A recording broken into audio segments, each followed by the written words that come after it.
अगर आपकी आज्ञा हो तो हिंदी में बात करें तो ज़्यादा अच्छा रहेगा।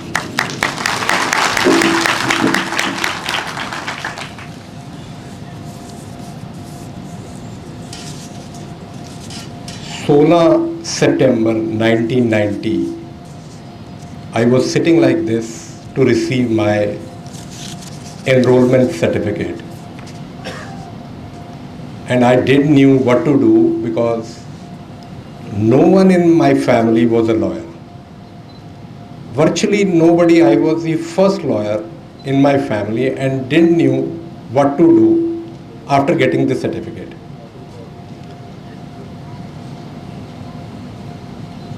सर्टिफिकेट लिया 16 सितंबर 90 को, शाम को सेक्टर 17 में गया और एक काला कोट खरीदा।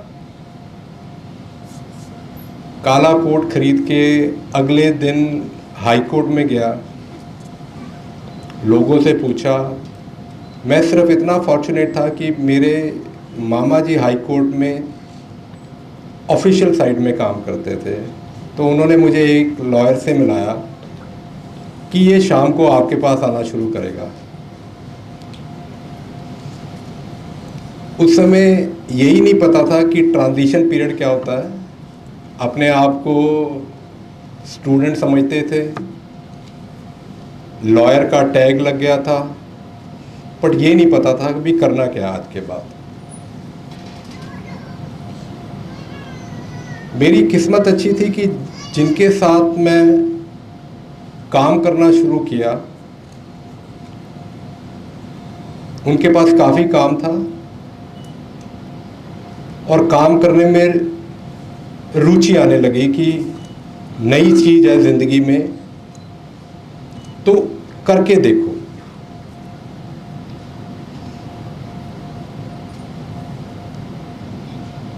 मैंने 12 साल उनके साथ काम किया। 12 साल बहुत लंबा पीरियड होता है। हम तो आजकल चाहते हैं कि भी मैं आज मुझे सर्टिफिकेट मिले और मैं कल नामी वकील बन जाऊं। कृपा करके अपनी आकांक्षाओं को थोड़ा सा सीमित रखना। वो मैं इस करके बता रहा हूं क्योंकि ये जो प्रोफेशन है जब ट्रांजिशन में आएगा देखने में कुछ और है, जब आप जाना शुरू करोगे तो मुश्किलें बहुत आती हैं। शुरू में मुश्किलें ये आती हैं, हम समझते हैं कल से मेरे पास क्लाइंट आना शुरू हो जाए और मैं कोर्ट के सामने खड़ा होकर बहस करना शुरू कर दूं। आप जिस लॉयर के साथ भी जाओगे, जब तक उसको आपके ऊपर भरोसा नहीं होगा वो आपको कोर्ट में बोलने नहीं देगा। मैं अपनी आपको बीती सुनाता हूं क्योंकि मैं पहली जनरेशन का वकील था। मैंने 2 साल के बाद सोचा कि भी मैं वकालत नहीं कर सकता।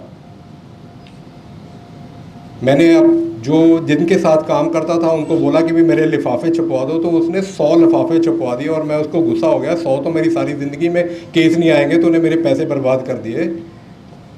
पर इस प्रोफेशन में हताश मत होना,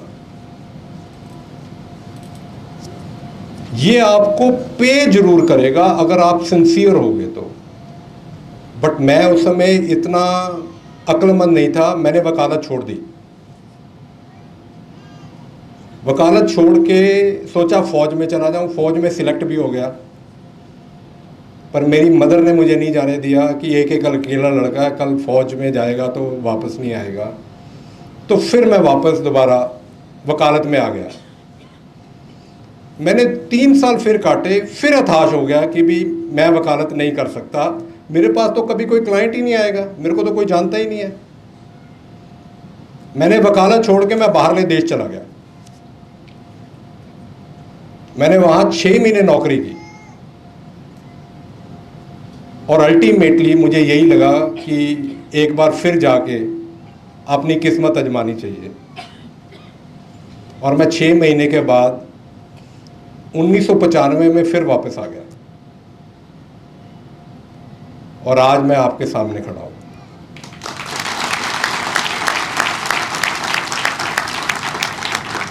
ये सिर्फ इसका एक ही मैं आपको इस करके ये बता रहा हूं अपनी आप बीती कि ये आपको बहुत दूर तक लेके जाएगा प्रोफेशन, बट इसमें समय लगेगा, मुश्किलें आएंगी।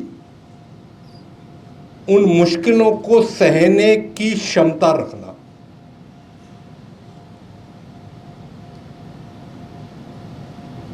दूसरी सबसे बड़ी बात, हमारी ज़िंदगी में अब ट्रांजिशन हो रहा है, आप लोगों की ज़िंदगी में ट्रांजिशन हो रहा है। आप स्टूडेंट से एक रिस्पॉन्सिबल सिटीज़न, जिसको राजकुमार सर ने बोला वकील साहब बुलाए जाएंगे आज आपसे। जब आप ट्रांजिशन करके वकील साहब कहलाए जाएंगे, उसके साथ रिस्पॉन्सिबिलिटी भी बहुत आएगी। रिस्पॉन्सिबिलिटी मीन्स आपका व्यवहार हर जगह आपको वकील साहब के तौर पे करना पड़ेगा। हो सकता है जो आप एक व्यवहार स्टूडेंट की ज़िंदगी में रखते थे, वो आपको चेंज करके एक वकील की ज़िंदगी में रख लेके जाना पड़ेगा। और वो क्या होगा रिस्पॉन्सिबिलिटी? लोग अपनी ज़िंदगी आपके हाथ में सौंपेंगे, आपको फीस देके कि आप कृपा करके हमारी हेल्प कीजिए, हम दुखी हैं, हमारे को जस्टिस दिलाइए जो हमें कहीं और से नहीं मिला। जब आप किसी से फीस लेंगे तो आपकी रिस्पॉन्सिबिलिटी उसकी तरफ इतनी बढ़ जाती है कि आपको उसको जस्टिफाई करना पड़ेगा। और वो जस्टिफाई कैसे होती है? सिर्फ एक ही चीज़ से, मेहनत और ऑनेस्टी से। मेहनत सब करते हैं, बट क्योंकि हमारा माहौल चेंज हो गया है, हम चाहते हैं कि मेहनत तो करें बट हमें रिवॉर्ड और पैसे भी उतने मिले। इस प्रोफेशन को अगर आप जानते होंगे तो नोबल प्रोफेशन कहा जाता है। और आपको मालूम है ये नोबल प्रोफेशन क्यों कहा जाता है? जब आप हाई कोर्ट में जाएंगे, जो भी आप में से हाई कोर्ट में जाएंगे, तो विंटर में आप एक गाउन डालते हैं। अगर आपने किसी ने देखा हो तो वो गाउन डालते हैं, गाउन के पीछे ना एक इतना सा फ्लैप लगा होता है। वो फ्लैप पुराने ज़माने से लिया गया, जब लीगल प्रोफेशन में कोई फीस नहीं मांगता था। जब आप किसी का भला करते थे, जो वो आपको देता था वो आपके गाउन के पीछे डाल देता था कि ये मेरी तरफ से आपको, कि कोई फीस नहीं मांगता था। इस करके इसको नोबल प्रोफेशन कहा जाता था। हम अब उस दौर को वापस लाना चाहिए। दो, जिंदगी जीने के लिए पैसा जरूरी है, there is no second thought, पर नोबल प्रोफेशन को भी दिमाग में रखना चाहिए कि हमें अपनी ज़िंदगी किस तरह गुजारनी है एज ए वकील। अगर आप वो ज़िंदगी ऑनेस्टली गुजारेंगे तो सोच के चलिए आप इस ज़िंदगी में सक्सेसफुल ही होंगे, कभी मार नहीं खाएंगे।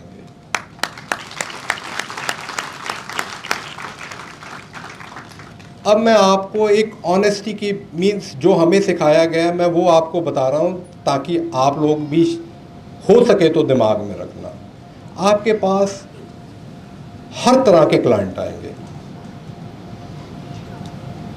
कोई आके कहता है जी मुझे कल दिलवा दो, मेरे से पैसे ज़्यादा ले लो, आपको ये जज जानता है, ये करवा दो, वो करवा दो। हर तरह के लालच आपके पास आएंगे ज़िंदगी में।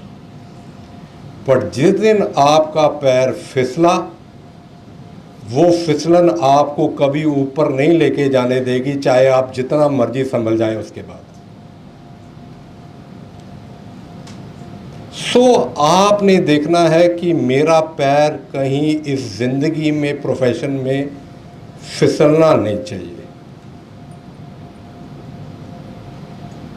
मेरे पास एक क्लाइंट आया, और वो क्लाइंट था क्योंकि मैं सर्विस लॉ में प्रैक्टिस करता था तो उसकी ट्रांसफ़र हो गई थी। तो मैंने उससे बोला कि आपका कुछ नहीं बनेगा, आप कृपा करके पैसे बर्बाद ना कीजिए, क्योंकि मैंने देखा रोज़ यहाँ पे बैठते हैं, इन जज साहब के सामने लगेगी, हम डालेंगे, उन्होंने दो हमारे को सुना के नीचे फेंक देनी है, तो कोई फ़ायदा नहीं होगा। वो मेरे को बोलता है कि आप मेरे को फ़ीस बताओ। मैंने कहा जब मैंने करना ही नहीं तो फ़ीस क्यों बताऊँ। वो बंदा चला गया, और 3 दिन के बाद वही बंदा मुझे कोर्ट में दिखा, तो कहता सर मैंने ना केस फाइल कर दिया है, आज लगा हुआ है। मैंने उसको कहा भगवान आपकी सहायता करे। वो 1.5 घंटे के बाद वो मुझे ढूंढता ढूंढता आया जहाँ पे मेरी सीट थी। मेरे को बोलता जो आपने मुझे बोला था ना, जज साहब सुनेंगे नहीं और फाइल नीचे कर देंगे, कहता उन्होंने वही किया। तो मैंने कहा मैंने आपको बताया था। कहता पर मैंने आपके बाद एक और वकील साहब के बाद कहा था, उन्होंने कहा ये तो बहुत अच्छा केस है, जाते सार जज साहब हमें सब कुछ दे देंगे। आप यकीन करेंगे वो बंदे ने मेरे पास कम से कम भी 25 केस भेजे होंगे उसके बाद, ये कह के अगर बनता होगा तो करेगा, नहीं तो नहीं करेगा। मैंने एक केस खोया नहीं, मतलब एक केस के पैसे नहीं आए क्योंकि मैंने वापस भेज दिया, पर मेरे पास उस एक के बजाय 25 और आए। आपको भी ये समझदारी रखनी पड़ेगी कि अगर आप अपने क्लाइंट के साथ ट्रुथफुल होंगे, वो आपको लॉन्ग रन में पे करेगा ही करेगा, चाहे उस मोमेंट में आपको वो फाइनेंशियली ना पे करे। सो इस करके मैं आपको इस करके समझा रहा हूं, ये बता रहा हूं कि आपकी ज़िंदगी इस प्रोफेशन में शुरू होने वाली है, और आप कैसी कैसी समस्याओं का सामना करेंगे। दूसरी बात, ये मत समझना क्योंकि मैं जज हूं मैं आपको बोल रहा हूं ये वाली बात। जब भी कोर्ट में जाएं, चाहे किसी के साथ काम करते हैं, उसका केस है, आपको मालूम है कि आपका सीनियर आपको बहस करने नहीं देगा, पर फिर भी आप सारा केस पढ़ के जाएं। ये मैं क्यों बोल रहा हूँ, मैं ये इस करके बोल रहा हूँ, कई मेरे जैसे भी जज होते हैं जो तरीक नहीं देते हैं। वो आपको बोलेंगे कि आप बहस करो, और आप यकीन मानिए आजकल अगर आप जज के सामने ये प्रूव कर दें कि आपने केस पढ़ा हुआ है, वो जज अगर आपके साथ सहमत नहीं भी है तो वो आपके खिलाफ फैसला नहीं करेगा, आपके सीनियर का इंतज़ार करेगा, और जो आपने बहस की उस दिन वो आपको इतना कॉन्फिडेंस देगी कि मैं इस प्रोफेशन में सक्सेसफुल हो सकता हूं या हो सकती हूं। आप देखेंगे वो दिन आपको सारा दिन याद रहेगा। क्यों? क्योंकि अगर जज आपके साथ नहीं भी माना तो आप ये कहेंगे कि अगर मैं ये कहता या ये कहती तो ये मान जाता, अगर मैं ये करता था वो करता तो वो मान जाता। अगर उसने आपकी बात मान ली तो फिर आपका दिन ऐसा रहेगा कि आज तो मैंने कमाल कर दिया, और यही जो आपकी भावना है आपको आगे तक लेके जाएगी। आप लोग मेरे जैसे तो नहीं हो। क्यों? क्योंकि मैंने वकालत इस करके की थी कि वो 3 साल की होती है, उस समय 3 साल की होती थी, और मुझे इकोनॉमिक्स में एमए में मिली थी, इंग्लिश के एमए में मिल गई थी। तो मुझे ये था भी 2 साल के बाद यूनिवर्सिटी छोड़ दूँगा अगर मैं करूँगा, तो अगर मैं लॉ करूँगा मैं 3 साल यूनिवर्सिटी में रहूँगा। पर आप लोग सारे एक्स्ट्रा ऑर्डिनरी इंटेलिजेंट हो, जिन्होंने इतने इतने नंबर ला के लॉ में एडमिशन लिया। आपकी इंटेलिजेंस पे कोई शक नहीं कर सकता, बस सिर्फ आप लोगों को अपनी इंटेलिजेंस और अपनी कैपेबिलिटी को संयम से एक सही रास्ते पे आगे लेके जाना है, जो आपको यकीनन कामयाबी दिलाएगा ही दिलाएगा। कई आप में से बैठे होंगे जो जज बनना चाहते होंगे, बट अब जजमेंट आ गई है कि आपको भी 3 साल की वकालत करनी पड़ेगी। आप लोग तो बहुत निराश होंगे कि जी हमारे 3 साल हो गए, नहीं तो मैं इन 3 सालों में तो जज की कुर्सी पे बैठा होता या बैठी होती। बट बच्चे जिन्होंने ये जजमेंट भी पास की है वो भी इसी दौर से निकले हैं। उन्होंने भी कुछ सोच के ही कहा है कि जब तक आपको, लेट मी टेल यू, जब तक आपको वकालत करने में जो समस्याएं आती हैं वो नहीं आएंगी, उसके बाद जब आप जज बनोगे तो वो आप उसको अप्रिशिएट भी नहीं कर सकोगे। जो नए नए जज बन जाते हैं कई बार उनको ये लगता है मैं बहुत इंटेलिजेंट हूँ। हाँ, इंटेलिजेंट हो आप, जरूर होता है, बट जैसे शर्मा जी जैसे, गुप्ता जी जैसे 50-50 साल जिनकी वकालत को हो गई है, उनको नज़रअंदाज कर दिया जाता है कि भी मैं ज़्यादा सयाना हूँ आप लोगों से क्योंकि मैं जज हूँ। देखिए, जज और वकील में कोई फ़र्क नहीं होता। आधे से ज़्यादा टाइम एक वकील जज को समझाता है कि मेरा केस क्या है और उस पर लॉ क्या है और आपको फैसला किन मुद्दों को नज़र रख के करना है। अगर वकील नहीं होगा तो जज नहीं होगा, जज नहीं होगा तो वकील कुछ नहीं कर सकता। ये एक ही पहलू के दो पहिए हैं जिनके बगैर गाड़ी नहीं चल सकती। आप लोग जब प्रोफेशन में जा रहे हैं तो आप जब अंदर जाते हैं आप जज के नाम को मत देखो, बस सिर्फ ये देखो कि उस कुर्सी पे कोई बैठा है और एक हमारा फ़र्ज़ है अपने, जैसे हम अपने बड़ों को कहते हैं, आप ये समझने की कोशिश करिए जब हम हमारे पिताजी के साथ जैसे हम उनको कोई बताने की कोशिश करते हैं मुझे ये चाहिए, तो हम बड़े प्यार के साथ बोलते हैं अपने बुज़ुर्गों के साथ ताकि उनको एक रिस्पेक्ट दी जा सके। और अगर आप अपने बुज़ुर्गों को रिस्पेक्ट देते हैं तो वो भी अपनों को, बच्चों को भी ऐसी रिस्पेक्ट देते हैं। यही एक म्यूचुअल बॉन्डिंग, जब आप वकील बनोगे या वकालत करोगे तो अपने ध्यान में रखना कि अगर आप सामने वाले जो कुर्सी पे बैठा है उसको आप इज़्ज़त दोगे तो वो आपको आगे से इज़्ज़त ज़रूर देगा। मेयरली देखिए, दूसरी बात, कई बार गुस्सा आ जाता है, मीन्स मैं तो अपनी बीते बता रहा हूँ कि आप वकील साहब की बात नहीं जब मानते तो वकील साहब को गुस्सा आ जाता है क्योंकि वो समझते हैं कि मैं बिल्कुल ठीक हूँ और जज जो फैसला कर रहा है मेरे खिलाफ वो बिल्कुल गलत कर रहा है। और ये बात सच्ची भी हो सकती है, प्लीज़ नोट कीजिए, ये बात सच्ची भी हो सकती है। पर अगर एक जज जितनी उसकी कैपेबिलिटी है अपने दिल से और अपने दिमाग से एक फैसला बगैर इन्फ्लुएंस होके कर रहा है तो ये उसका हक है। अगर वो लगता है आपको फैसला गलत है तो आपको अपील का राइट दिया गया है ताकि वो फैसला आप रद्द करवाने की कोशिश कर सकते हैं, बट लड़ने की कोशिश मत करना।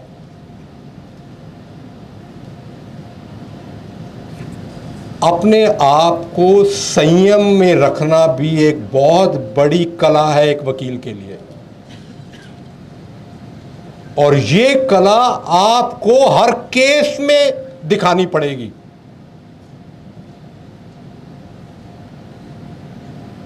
सो मेरी तो आप लोगों से एक यही विनती है कि आज से आप लोगों का ओहदा इतना बड़ा हो गया है कि जो आप सोच भी नहीं सकते,